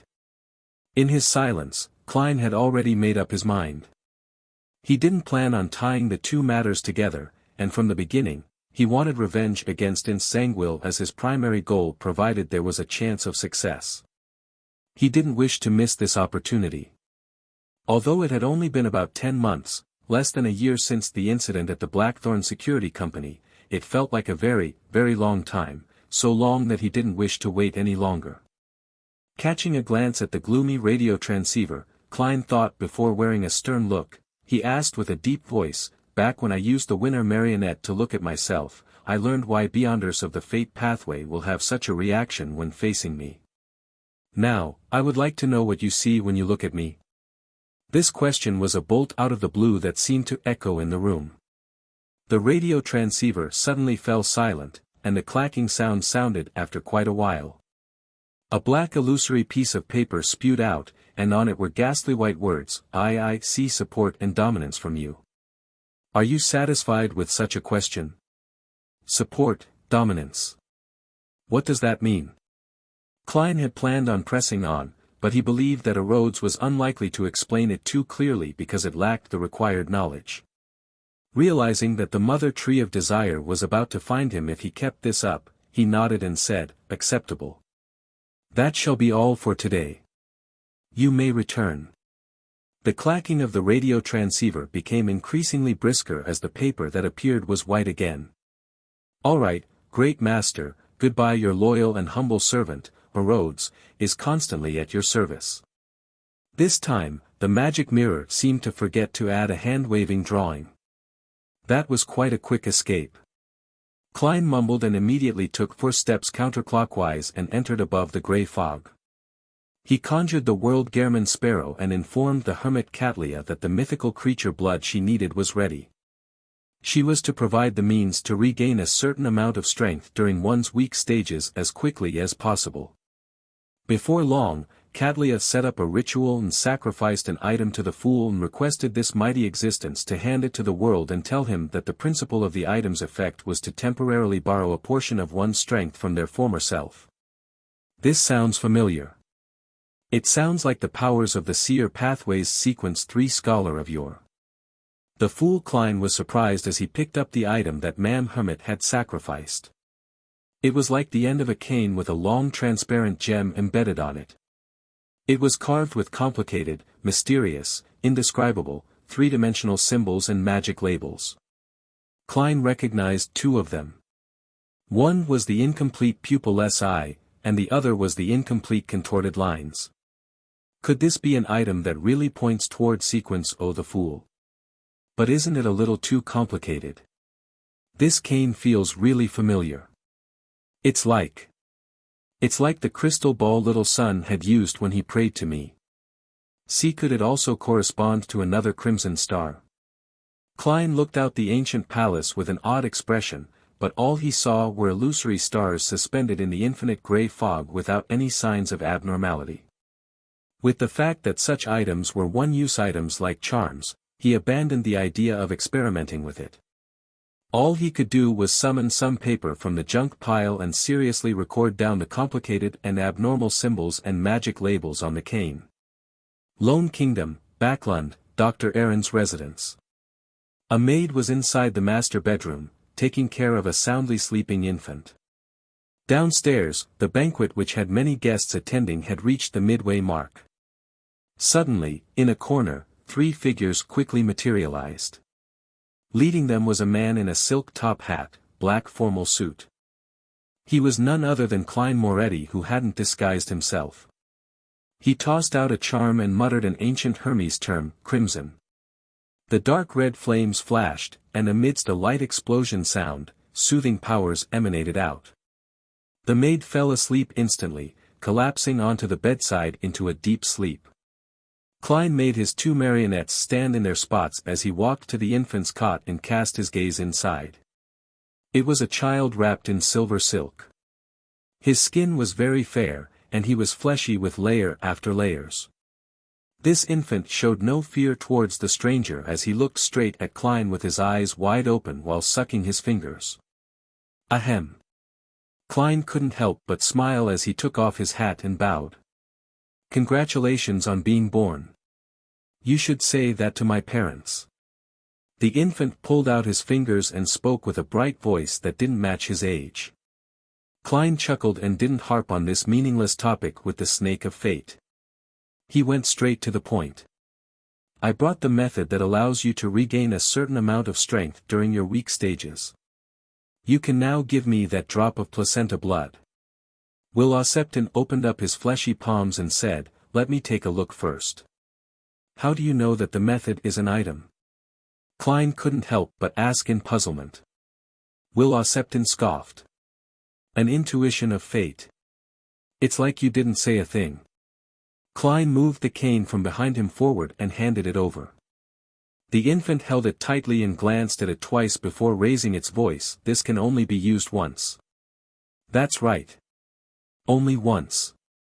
Is that a problem? Klein deliberated and said, with your level and abilities, you can completely replicate the symbols and magic labels engraved on it, and then prepare the corresponding ingredients to hold the correct ritual. Wouldn't that allow you to use it multiple times? Will Septon suddenly cut him off. All right, I accept it. Remember, you were the one who suggested it. Klein was momentarily a little dumbfounded, but he also seemed to realize something. He had a vague feeling that, despite him being here to take advantage of a baby, it ended up as the baby taking advantage of him. Yes, I was the one who suggested it. He finally drew a breath and nodded earnestly. The baby's plump face revealed a smile as he spread open his other hand. I've already prepared it for you. A total of 2 drops. 1 drop is for the transaction, and the other drop is your commission for facilitating this transaction. There's a commission. Klein was delighted as he hurriedly looked at Will Septon's palm. There were 2 drops of silver blood there. Each drop appeared to have countless, illusory wheels spinning.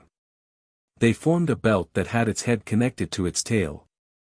Just one look at it made Klein seem to lose his ability to think. He felt all his thoughts repeatedly appearing in his mind. He hurriedly shook his head and took out the iron cigar case which contained Azek's copper whistle. He then placed the 2 drops of Snake of Fate blood, which had clearly been sealed, inside. Thank you for your generosity, Klein said sincerely before asking, can this be used to make a charm? The baby sucked his fingers and said, of course. As for the exact symbols needed to be carved, you have already seen those. You are free to choose a combination. Whatever you get will all depend on your luck. Klein nodded and asked again, who should I pray to? You're probably unable to respond to relatively high-level rituals for the time being. And praying to Ouroboros is bordering on being a provocation. Do I pray to a sequence 2 angel of the fate pathway? But I don't know their honorific names. Will Septon immediately grinned. There's a more convenient method. Who? Klein pressed in delight. The baby replied with a giggle, Empress of Misfortune and Horror. Chapter 937 Several days later Empress of Misfortune and Horror. Isn't that the goddess? That's right, misfortune includes bad luck, a part of fate.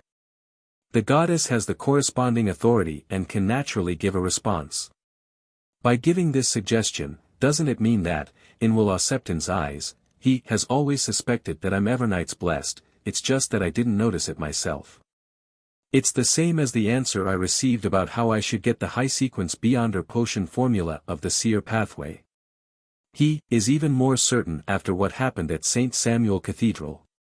Klein was first taken aback before he became enlightened. As though he was muttering to himself, he said, if I were to pray to the goddess, no matter what symbols I choose, the final product's effect will likely be inclined towards the domain of bad luck. That's common sense, the baby wrapped in silver silk shouted. After obtaining confirmation, Klein felt more certain as he said with a smile, Are you still named Will Septon? He was very curious if he changed his name after being born. If you like it, you can continue thinking so. However, my full name has already been changed to Will Series, the baby replied indifferently. Klein thought before asking, if I want to deal with the wielder of 0-08, what suggestions do you have? I don't want to know about 0-08. I just wish to know if you have any suggestions. The plump baby looked at him as he suddenly opened his mouth and let out a loud cry. Wah! The corners of Klein's lips quivered. Upon seeing the maid about to wake up, he took a few steps back and vanished from the room with his 2 marionettes.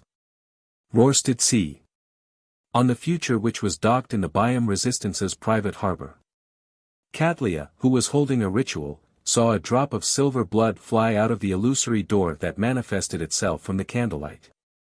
With just one glance at it, she hurriedly closed her eyes, despite wearing her heavy glasses. At that instant, it felt like an aloof and mysterious wheel was spinning in a circle, forming a silver snake that had its head connected to its tail.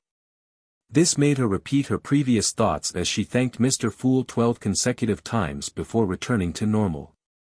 It really is the blood of a mythical creature from the fate domain, and its level is higher than an ordinary angel.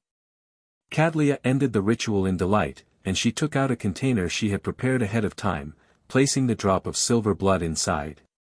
After obtaining some information on the monster pathway from Queen Mystic, and learning the existence of Angel of Fate Ouroboros from Mr. Fool, she quickly came up with a guess as to who the blood belonged to.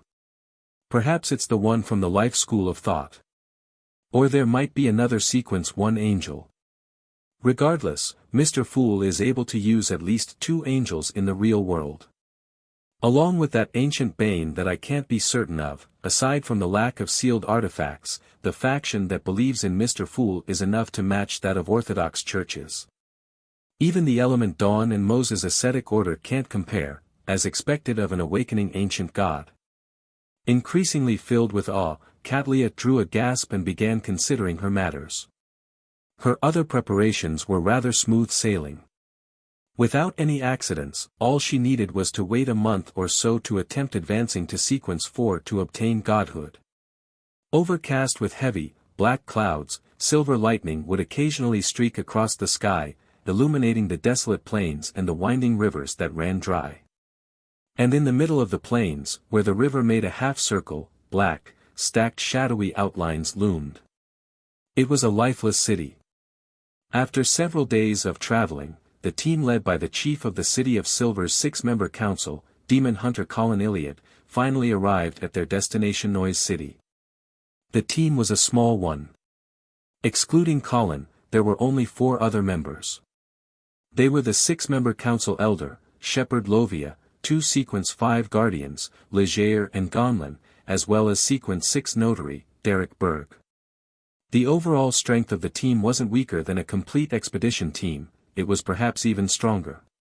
According to Colin Iliad, this was because Noise City was filled with monsters, making it very dangerous.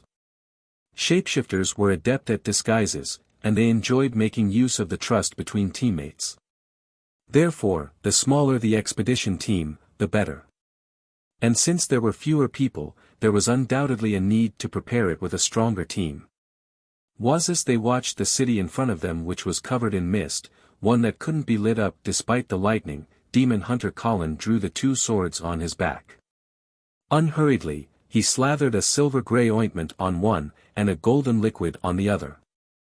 He then stabbed the 2 swords in front of him.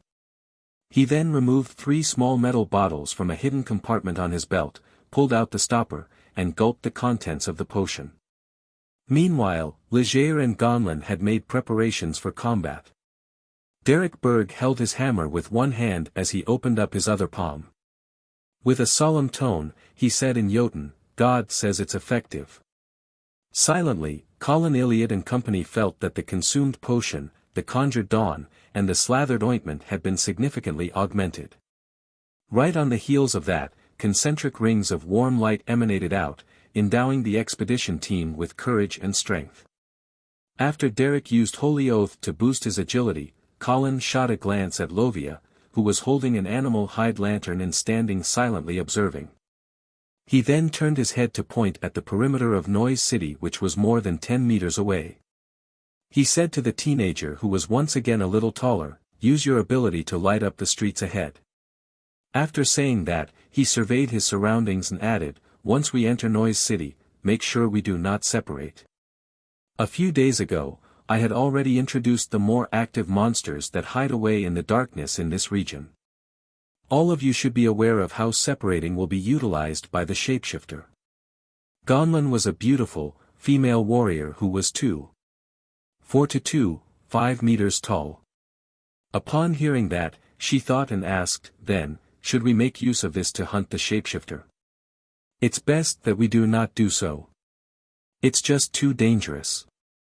Also, it's very easy to end up killing our own teammates or end up becoming lost in Noise City forever," the grizzled Colin Iliad seriously warned. Derek looked at the silent city that was cloaked in thin mist as he subconsciously asked, "Your Excellency, was this city also under the giant king's court?" "Yes, but it's very close to a kingdom ruled by another ancient god," Colin answered patiently. Holding 2 iron-black poles, the 2'4" tall Leger pressed with intrigue, "Which ancient god?" "King of demonic wolves, the Annihilator, Phlegria." "Is that so?" Derek remembered the chief's introduction, took a step forward, and extended his arms. Pure, radiant sunlight emitted from his body, illuminating the either collapsed or rotting buildings, the grayish-white stone-paved streets, and the extremely silent city perimeter. Derek and company saw figures appear on the streets. They were either wearing linen robes or animal hides, as though they were busily going on about their day. Upon sensing the sunlight's illumination, they silently turned their heads in unison and looked at the City of Silver expedition team. Bansi Harbor at night would occasionally have ravens or other birds calling out. It accentuated the gloom and deathly silence of the ruins. Even the sounds of crashing waves were unable to wash away that feeling. As believers of the Lord of Storms and crew members of the Blue Avenger, the sailors were bold, especially when they believed that there might be gold or valuables hidden within the collapsed buildings. It spurred them on, sapping away any fear that might exist. The moment they arrived, they rushed down the ship and began searching the area in groups of 2 or 3. Alger didn't follow them as he strolled through the ruins alone, in search of any marks that appeared after Bansi Harbor's destruction. As he walked, with him wearing the Whip of Mind ring and having the blade of poison slung by his waist, he came to a collapsed building with crumbling walls and a door that was only a few pieces of charred wood. If I remember correctly, this was the telegraph office of Bansi Harbor. Alger nodded slightly as he approached and did a slight inspection. He then saw a relatively empty area amidst the rubble. The ground was parched black with 2 blood-red silhouettes. It was as though 2 people had been lying there, only to be squashed flat. And this had been months ago, yet, the 2 streaks of blood remained fresh, as though they still contained some degree of vitality to it. Alger's forehead throbbed as he felt as though he could imagine the vileness before Bansi Harbor was destroyed. He swept his gaze and suddenly saw a picture engraved on a crumbling wall beside the 2 blood-colored figures. It was a spot that the moonlight could hardly shine onto. The picture was very simple, and it wasn't even colored. It was of an armored monster with a squid's head that wielded a trident. Lightning swirled around it as waves surged at its feet. Behind it was a cape formed by bird feathers. Alger's eyes widened suddenly as he felt a tumultuous storm rage within him. He recognized who the monster was representing because the sun had once depicted it before. It was the warped version of the Lord of Storms according to Rose Redemption. And could this picture's appearance imply that a Rose Redemption member had previously come to Bansi Harbor, and they had drawn this picture after the building collapsed? Otherwise, it was impossible for the mural to not be damaged. It happened to fill an abnormal, crumbling wall. This should be what the world wanted me to find in Bansi Harbor. He's pursuing Rose Redemption. Alger muttered silently to himself as he raised his right hand. He had planned on destroying the picture, but after some thought, he retracted his arm, circling around Bansi Harbor's former telegraph office as though he hadn't discovered anything. He then walked in another direction. Chapter 938 Riding above the endless grey fog, in the magnificent and ancient palace. The warped picture of the Lord of Storms, one that's suspected to be left behind by a Rose Redemption member. Red Angel Medici is one of the founders of Rose Redemption. Klein sat in the high-back chair belonging to the Fool as he silently looked at the crimson star representing the hanged man. Using his feedback, he had basically confirmed that the one possessing Insanguil was the Red Angel evil spirit. In the eternal silence, Klein silently sat at the seat of honor of the model table as though he had become a deity's statue. After an unknown period of time, he nodded indiscernibly and slowly exhaled. His figure vanished and returned to the real world. He continued his nap without thinking of any plans or considering anything related to Insanguil. He slept till the next morning and got out of bed. He repeated his habits over the past few days, walking to the window barefooted and drawing the windows. On the streets outside the hotel, Danitz, who had dressed up like a West Balam native with an extra hooded cloak, held his iron-black boxing glove close to his chest before rushing to the square on his right. Based on his previous report, Klein knew that he was meeting one of the local ruling factions today to understand their stance on the arms deal. Anderson didn't follow. He had ruffled his parted short blonde hair in a mess as he leisurely strolled around the perimeter of the square, sat down, and wore a funny-looking puppet over his left black-gloved hand and began putting on a ventriloquist act for the people who walked by. The man and puppet each had different voices as they mocked each other with witty remarks. It was quite good at attracting attention. The only problem was that it was done in the Intis language and not Dudanese. Few people understood it, so after standing around to watch for a moment, they walked off. Klein focused on the Fog Sea's strongest hunter with the same expression as before. His eyes betrayed how deep in thought he was. East Balam, in the temporary office for Soist's Red Gloves. Cindy, who had long, wine-red hair, walked in with a few telegrams as she said excitedly, "New clues." "What clues?" Soist put down the white porcelain coffee mug in his hand as Leonard and Daly cast their gazes to the door. As Cindy handed the telegram to her captain, she said, "Emperor Rosel's quote, 'Wherever he steps, whatever he touches, whatever he leaves, even unconsciously, will serve as a silent witness against him,' really makes sense. We found people witnessing in Sangwil in several places, forming a complete trajectory. From this, we've realized that in Sangwil's thoughts seem to be contradictory. He often approaches the colonies of Intis, staying for a short moment, before leaving it. He then approaches it once again and leaves it repeatedly as though, isn't this what Klein mentioned? That his actions are inconsistent." Leonard was delighted as he offered a better description for Cindy as though he's oscillating. "Yes, oscillating." Cindy heaved a sigh of relief and began describing the findings. In addition, Sangwil has killed a few Intis military spies and has purchased several Beyonder ingredients. It's unknown what he's trying to do. This. Leonard deliberated and said, "Which pathways Beyonder ingredients are being bought by Sangwil?" "They are from the warrior, hunter, and bard pathways." Cindy pointed at the few telegrams that Captain Soist was reading. "Indeed, there's the hunter pathway." Having failed to find an excuse to get his teammates to take notice of hunter-related clues, Leonard exhaled silently and no longer had any doubts regarding Klein's theory. He believed it to be the truth. Next, how should I make everyone realize that Ince has been possessed by an evil spirit of the hunter pathway? Leonard fell into deep thought. He waited until Soist finished reading the telegram and handed it to the other teammates before he came up with something. He decided to take a risk. Before he spoke, he subconsciously glanced at Daly Simone. Dressed in a spirit medium's attire, this lady lowered her hand slightly, indicating that he shouldn't be too anxious, and to stop whatever he was about to attempt. "Man, Daly is telling me that it isn't time, that I should wait for a better opportunity?" Amidst his hesitation, he saw Daly flick the telegram in her hand and looked around the room. "I have an idea." "What is it?" Soist asked. Daly smiled. "I suspect that Sangwil is possessed by an evil spirit." She just said it like that. "She will be suspected." Leonard jumped in fright. Without waiting for Soist, Cindy, and company to raise their doubts, Daly continued, "Sangwil was once a gatekeeper, and now, he's a nightwatcher. His body can accommodate evil spirits and use their powers. Furthermore, he also has 0-08's help. If I were him, I'd definitely try to seek out stronger evil spirits and raise my strength as much as possible.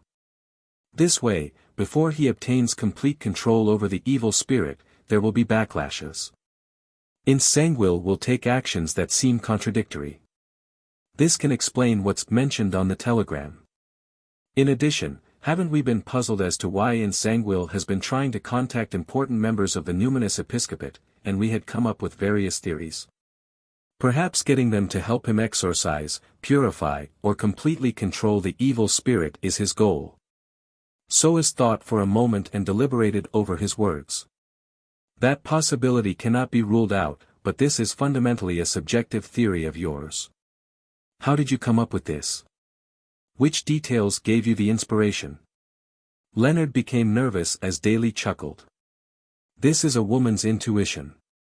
It's just like how I know your thoughts, as well as those of the rest of you at times. Besides, since this is a discussion and analysis, we should list down all the possibilities. We should then eliminate the possibilities based on the actual investigations. This will aid us in finding the correct answer. Therefore, we need to let our thoughts wander. No matter how ridiculous the idea is, we must dare to propose it.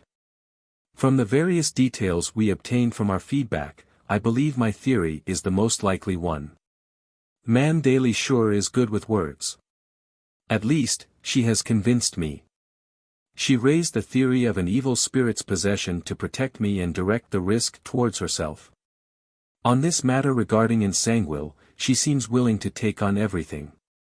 Leonard became enlightened as he felt poignant. After hearing Daly's reply, Soest nodded slightly. Indeed, since this is a discussion, we shouldn't limit our thoughts. The possibility of an evil spirit possession scenario is quite high. I'll report this to Her Excellency Goddess's Eye. I'll leave it to the Archbishop and high-ranking deacons to decide the subsequent investigations. After all, we know too little about 0-08.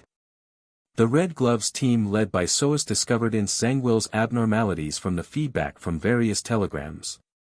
Daily Simone used this opportunity to mention the assumption of an evil spirit's possession and had received a unanimous agreement. She claimed it to be a reasonable theory, but she was already in the know. She had learned it from Leonard Mitchell, who has a parasite, and Leonard Mitchell's information source came from a letter sent by Rionette Tynker. Who could be the one who mailed it? Meanwhile, Leonard Mitchell and Daily Simone had already suspected that the evil spirit possessing ensanguine belongs to the Hunter pathway. A classic quill dabbed in black ink was writing rapidly on an ordinary notebook as though it was held by an invisible hand. Suddenly, a silently pale hand reached out and grabbed the quill. The owner of that hand had dark blonde hair with facial features akin to a classic sculpture. One of his eyes was so blue that it was nearly black, and the other was filled with small but obvious blood vessels. He lowered his wrist and continued writing. But is this the truth to the matter?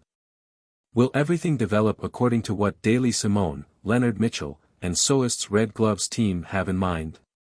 In the forsaken land of the gods, in Noise City which couldn't be illuminated by the lightning. The figures looked over without making any sound, giving Derek a fright. He nearly stopped the illumination effect as he dodged to avoid facing them directly. However, having trained from a young age, and with his experience over the past year, he didn't end up flustered. He didn't rush to end it as he forcefully held back his horror and waited for the chief to give the next order. Two dark green, complicated symbols appeared in Colin Iliad's eyes. He took in the streets that were blanketed with faint mist and the seemingly normal figures which didn't take any action. Suddenly, he grunted and genuflected, his hands grabbing the two swords that were stabbed in the ground. At the back of his neck, his bluish-black skin swelled a little as indescribable and complicated mysterious symbols appeared. They were half illusory and half real as they crept to either higher or lower levels. At the same time, Shepherd Lovia let out a painful grunt as she raised her hands and held her head, vomiting some blobs of squirming flesh and blood. Her palms and her body seemed to have silver armor strangely appear, overlapping on top of her. "Stop," Demon Hunter Colin muttered softly 1 second later. Derek hurriedly ended the illumination and allowed the thin mist to cloak the figures, allowing the dead silence to once again blanket the ancient Noise City. Everything quickly returned to its former form as Colin Iliad slowly got up. He cast his heavy gaze at the tower, cathedral, and other buildings that could barely be made out through the thin mist. "It's a bit different from my last expedition. I'm not sure why there are such changes either." Demon Hunter Colin retracted his gaze as he surveyed the team members. "Do you have any ideas or thoughts?" Shepherd Lovia had already crouched down to pick up the blobs of flesh and blood that had fallen to the ground. However, she wasn't in a rush to stuff them into her mouth, to munch on them before swallowing. She offered, "We can change directions and explore Noise City's other entrances. Perhaps we might discover something." She had been maintaining her silence and kept the attitude of a spectator the entire journey. This was the first time she was voicing out her thoughts and giving her point of view. Chapter 939 Bait Colin Iliad glanced at Lovia without giving a direct response. After he pulled out the two swords in the ground, he nodded and said, "Okay." The group of 5 circled around Noise City's perimeter, making a few attempts to enter, but they were frightened away by the seemingly normal but silent city's carrying out of its daily routine. They didn't dare to venture in. With the frequency of the lightning reducing, and how darkness was slowly beginning to rule the world, Colin took a deep look at Noise City for a few seconds and said, "We will first set up a small camp. We will continue when it's daytime." The so-called daytime meant when the frequency of lightning was relatively higher, keeping the moments of darkness to a minimum. The expedition team members didn't object to it. Soon, they set up a simple camp by the riverside amidst a series of rocks. At the extreme end of the camp, there was a huge boulder providing them with shelter, so there weren't any worries about rain. A bonfire was burning with all kinds of strange creature carcasses piled to the side. From time to time, they would be thrown in as timber. Colin, Lovia, and company sat around the fire, eating the rations they had brought and the monster corpses that had been proven to not cause serious harm. As the fat sizzled from the roasting, Chief Colin Iliad from the 6-member council looked at Derek Berg and said, "We shall inspect the camp first. We'll switch when they're done with their meals." If this were any other time, Derek wouldn't have thought otherwise. But now, the first thought that came to mind was, the chief wishes to speak to me in private, all right. Derek stuffed the remaining piece of meat into his mouth and lifted the thunder god's roar at his side. The piece of meat was clearly already ready, but it still presented a ghastly green color. After coming to the dark edge of the camp, Demon Hunter Colin said in a deep voice, his tone unchanging, "Noise City is more sinister and dangerous than I expected. I'm wondering if you have any views on what we should do next. I know nothing about this place. I'm also lacking in experience. Why is Chief asking for my views?" Derek was instantly taken aback, wishing to raise his left hand to scratch the back of his head. He then recalled the few times he had spoken with the chief while they were in the City of Silver.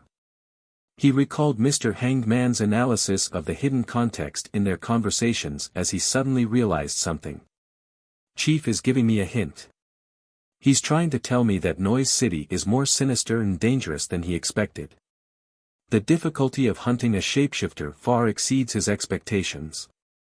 He's wondering if there's a possibility of changing the target. He wishes for me to pray to Mr. Fool and receive a revelation so as to get his views. Mr. World really is a wise person. Along the way, he had already told me of a method to hunt the Bizarro Bane in a relatively easy manner. It's by getting its blood. With the present situation, it seems like his plan is feasible. As his thoughts raced, Derek replied earnestly, "Yes, Your Excellency. I have some suggestions." Colin Iliad silently heaved a sigh of relief, holding back the more direct speech he had prepared as he nodded gently. "Go ahead. Since Noise City has changed, it will be very risky for us to enter. Perhaps we can consider luring the shapeshifter out." Derek didn't directly regurgitate the World Gehrman Sparrow's method, but he did make some modifications based on the present situation. Colin didn't directly reject it, and said rather seriously, "Then how should we lure the shapeshifter?" Derek didn't hesitate to say, "I have an item that is extremely enticing to shapeshifters. As long as it's placed at the boundary of Noise City, or even further, it will lure a shapeshifter out." The grizzled Colin wasn't surprised by his words. He amiably nodded and said, "What's the item?" He long knew that Derek Berg had secretly held a bestowment ritual at night during his guard duty shift. Furthermore, if he hadn't kept the truth under cover, it was impossible for Derek to keep it from Lovia, and Gonlin. Derek didn't know what its name or description was. He immediately took out an iron black box which was completely different from the City of Silver's style before removing the wall of spirituality. Following that, he didn't lower his head. Instead, he turned his head and opened the box solely using his sense of touch. Inside the box was a palm-sized human-shaped object. A cursory glance allowed one to see the transparent liquid filling the inside. From time to time, it bubbled, emanating a black glow. Upon scrutinizing it, there appeared to be maggots circling around the object. This was the true soul body of the spirit world plunderer which Klein had previously obtained. He believed that, for the Bizarro Bane, this Beyonder ingredient had an unparalleled allure. This wasn't simply a result of the law of Beyonder characteristic convergence, but it was also because once the Bizarro Bane obtained it, it could turn into a complete Bizarro sorcerer. It would break through all kinds of limitations and receive a fundamental improvement in its life's natural order, truly becoming a demigod. Therefore, to make the hunting of the Bizarro Bane simpler and clearer, without wasting any time, Klein took the risk of losing the true soul body of the spirit world plunderer by lending it to little Sunday. Colin Iliad looked at it carefully for a few seconds before retracting his gaze. It's likely to be effective. Close the box and stop adding a wall of spirituality to it. Just bring it around with you. Let's see if they will be attracted to our camp. They? Derek subconsciously asked. Colin, with a few old scars on his face, revealed a smile. Do you think there's only one shapeshifter in Noise City? If this item's level was lacking, I would even be worried that it might attract more terrifying monsters. Derek wore a look of shame as he scratched the back of his head. Following the chief's instructions, he closed the iron-black square box's lid, stuffing it into a concealed pocket in his clothes.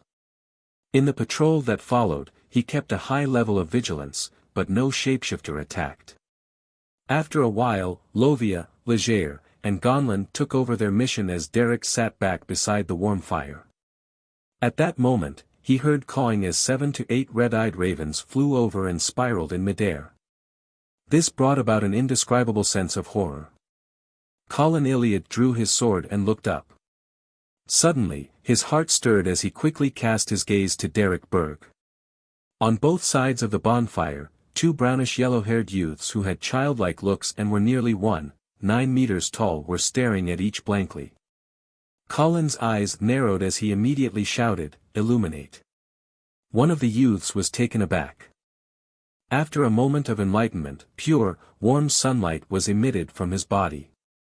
With a whoosh, an incomplete shadow swept past as Colin's sword sliced through the fake Derek. It was a shadow, a blurry, transparent shadow. At the same time, a red-eyed raven fell from the sky. Its body swelled up, turning into a pitch-black shadow. Above this shadow shimmered a transparent, ghostly blue single eye. Around the eye were similar eyes but smaller. Shapeshifter. A shapeshifter that could disguise itself as ravens. Just as this pitch-black shadow landed, Derek's mind turned numb as he could hardly move, as though he was being petrified. All he could do was watch the enemy pounce at him. Pa! The shapeshifter slammed into an invisible wall and failed to take a further step. Beside the bonfire, Colin Iliad stabbed the sword in his hand into the ground and drew the other sword on his back.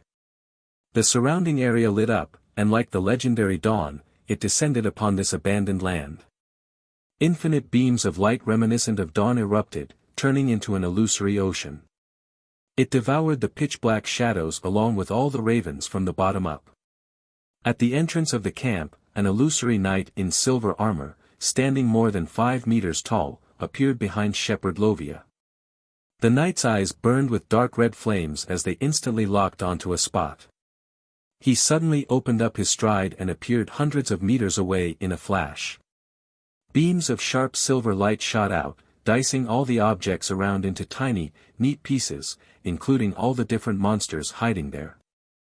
It included the shapeshifter that had used some ability to escape the demon hunter's lethal strike. The monster hadn't died as it switched its true body once again, but the pure, bright light of dawn descended once again, completely drowning a huge area. After the light of dawn turned faint, Colin Iliad in his brown coat appeared with 2 swords in hand. He calmly watched as points of light gathered above the ground which was covered with cracks. Black-red blood which had mostly evaporated was slowly dispersed. Success. As Derek reeled in delight, he hurriedly sealed the black square box with a wall of spirituality.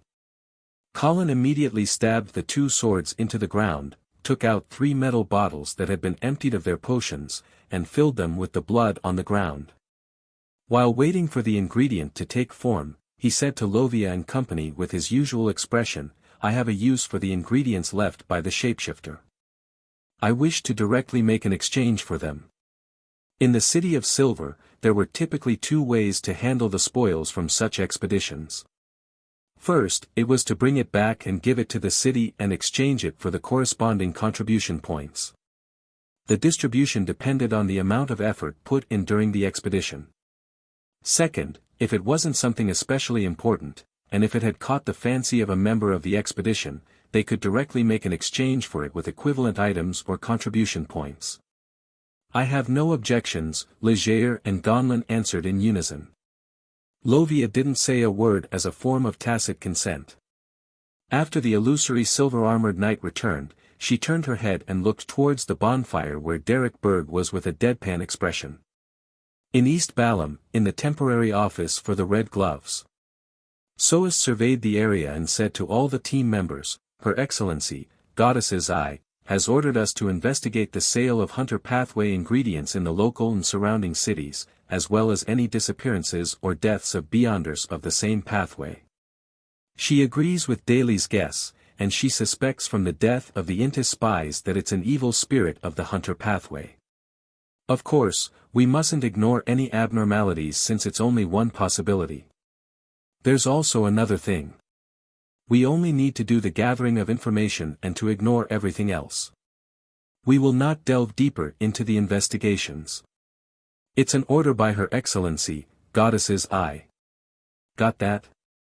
"Yes." Cindy and company replied. Soest looked at Leonard and Daly before retracting his gaze and said heavily, "Move out." Chapter 940. A story. After leaving the local Nighthawks' base, which was disguised as a private detective office, Leonard glanced at Daly Simone, who had suggested to team up with him. "Where do we begin? Any suggestions?" Dressed in a spirit medium black robe with her hood pulled over her head, Daly Simone, with an uncanny beauty and mature air, shot Leonard Mitchell a glance. This is when a gentleman's decisiveness and style should be showcased. Leonard looked at his left hand, which was wearing a red glove. He deliberated and said, "If we begin by following Captain Soest's arrangements, that might allow us to find some clues, but it's not necessarily useful. I suspect that Her Excellency Goddess's Eye knows that. She's only giving us something to do in order to confuse Insangwil." "Why do you say that?" Daly wasn't joking as her expression wore a rare, solemn look. Leonard glanced to his sides as he said in a heavy voice without realizing it, "Based on what I know, 0-08 has the characteristic of, once you know it, it will also know you. We shouldn't be influenced while staying on the periphery of its perception since we aren't sure of its real name or powers, and only use the code name we gave it. But as Red Gloves who are pursuing the numinous episcopate's matters, and having discussed Insangwil many times, I believe our situation has already been grasped by 0-08. This way, Insangwil should know that his abnormal state has been exposed. From that, he will avoid us by creating coincidences." Daly recalled the information regarding Insangwil and nodded. Soest had also mentioned this problem in the beginning. However, he didn't verbalize it as clearly as you did. It's still in the stage of backward inference from a result of failures. Therefore, Her Excellency Goddess's Eye has gotten us to investigate the situation of the nearby district's Hunter Pathway Beyonders and ingredients, and pretending as though nothing is confirmed. In the meantime, Her Excellency is preparing the usage of some corresponding items to lay a trap for the moment when the evil spirit gains control over Insangwil and thus appears. Leonard turned his body and spoke as he walked. "That's probably the case, but I suspect that it's unlikely for 0-08 to not know of it." Daly followed diagonally behind as she said in thought, "I believe there's still a chance for success. Don't forget that one of the honorific names of the goddess is the Mother of Concealment. That can counter 0-08. The church has a high-ranking member or sealed artifact that can counter 0-08. It's no wonder 0-08 was once obtained by the church and sealed under the Holy Cathedral. Leonard's eyes lit up as he came to a realization. Daly nodded very slightly as her expression turned soft. A few seconds later, her pupils contracted as she blurted out, "Do you think our discussion has caught the attention of 0-08? Leonard's expression fell, but he didn't dare confirm anything nor shake his head. He and Daly looked at each other, looking back and forth as they fell silent for a moment. In a particular room, a slightly pale hand flipped a notebook to its very first page, then it flipped one page after another. After leaving Bansi Harbor, Sauron Einhorn Medici, who had obtained a certain object, was no longer only stubborn or only capable of instinctively conspiring. After repeated struggles and resisting, in Sangwil and he had obtained a truce and had even decided on having a limited cooperative effort so as to achieve each other's goals. To an evil spirit of the Red Priest pathway, such a promise cannot be guaranteed to be effective, but in Sangwil no longer had any other choice. From his point of view, this series of matters had many coincidences, but fundamentally, this was inevitable.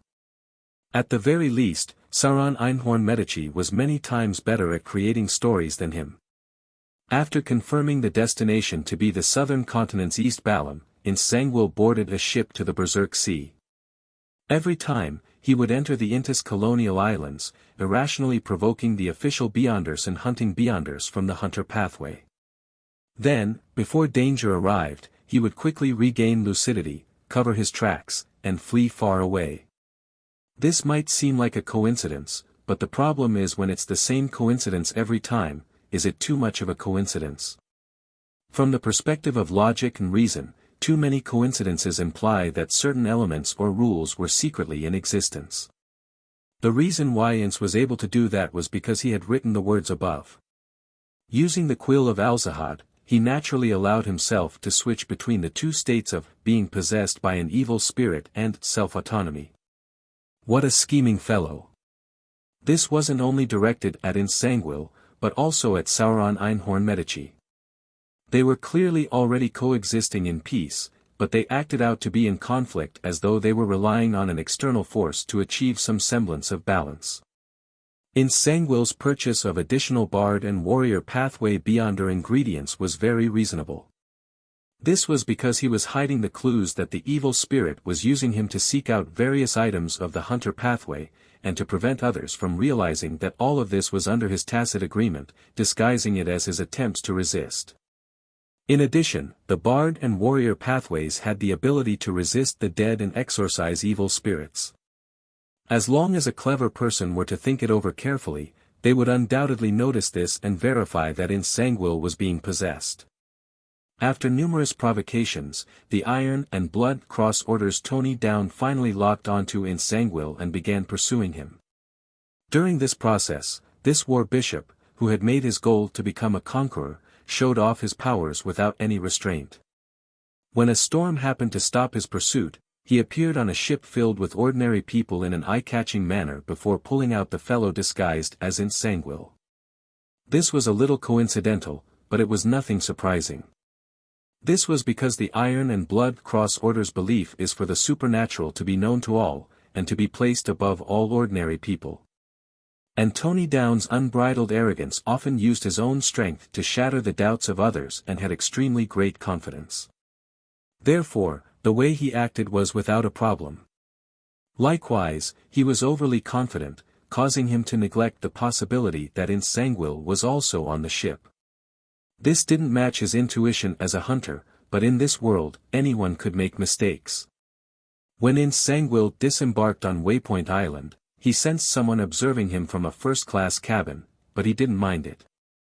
This was exactly the effect he wanted. It was the best development if someone among the passengers happened to know him. Yes, happened to. It was neither too early or too late. Before Soest's Red Gloves took action, Ince Sangwil met with Hand of White Palenque Tesiblius of the Numinous Episcopate's Artificial Death faction, hoping to obtain their help in exorcising the evil spirit, traces of words scribbled away. The development of things became a little odd.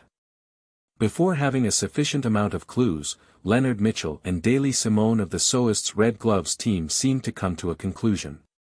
It apparently came from a letter sent by Rionette Tynker. Where did the problem lie? Nsangwil was rather puzzled by this. From his point of view, unless one could directly capture Palenque Tesiblius or other key personnel of the numinous episcopate, no one could come up with such a conclusion so quickly. This made his preparations a little hasty, but thankfully, this was an outcome he wanted. The Red Gloves team led by Soist discovered Nsangwil's abnormalities from the feedback from various telegrams. Daley Simone used this opportunity to mention the assumption of an evil spirit's possession and had received a unanimous agreement. She claimed it to be a reasonable theory, but she was already in the know. She had learned it from Leonard Mitchell, who has a parasite, and Leonard Mitchell's information source came from a letter sent by Rionette Tynker. Who could be the one who mailed it? Meanwhile, Leonard Mitchell and Daley Simone had already suspected that the evil spirit possessing Nsangwil belongs to the Hunter pathway, but is this the truth to the matter? Will everything develop according to what Daley Simone, Leonard Mitchell, and Soist's Red Gloves team have in mind? After the discussion with that person in the Cathedral of Serenity, the Cathedral of Serenity's high-ranking deacon, Ilya, believed Daley's theory and decided to use a Grade 1 Hunter pathway sealed artifact as bait, so as to allow Nsangwil to fall into a trap while the evil spirit was possessing him. To conceal this goal, she got Soist's Red Gloves team to continue investigating the relevant clues. Unfortunately, their premise was wrong. Although Nsangwil was possessed by an evil spirit, his actions had never been affected. All he had done before was an act. It was done in accordance with Sauron Einhorn Medici's suggestions, with the aim to confuse the Church of Evernight and to make Ilya blindly attack. And a Red Angel evil spirit that was willing to help and cooperate was enough to change the battlefield situation. Nsangwil's true motive for coming to the southern continent is hunt the high-ranking deacon, Ilya, of the Church of Evernight. It was for his advancement preparations by obtaining her Beyonder characteristic. He wanted to prove to everyone that the Church of Evernight had made a foolish mistake to abandon him back then. Of course, before beginning this operation, Nsangwil had to first satisfy Sauron Einhorn Medici's Thursday thirst for mid and high sequence Beyonder characteristics of the Hunter pathway. To keep it a secret, he didn't plan on hunting locally, and he had prepared to do it further away. When the evil spirit's undying nature, Red Angel's level, and the uniqueness of a gatekeeper combined, Nsangwil possessed the relatively high sequence ability of spirit world traversal of the death pathway. He was able to head to remote areas and return in short periods of time.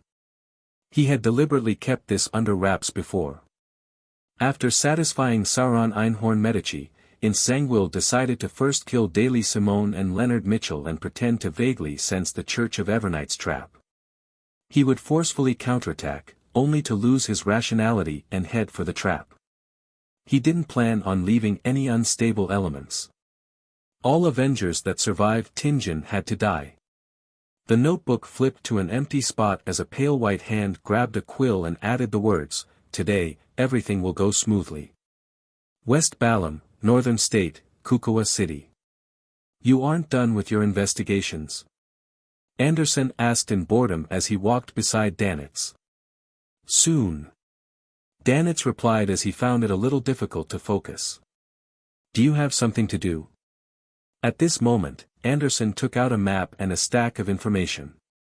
He said with a chuckle, "I've already figured out the rough location of an ancient mausoleum. Based on the traditions of East and West Balam, there's definitely plenty of treasure in it. Here, death doesn't mean an end but a new beginning. That's why they have tons of burial items." Danitz was taken aback as he asked in surprise, "I thought you aren't proficient in Dudanese."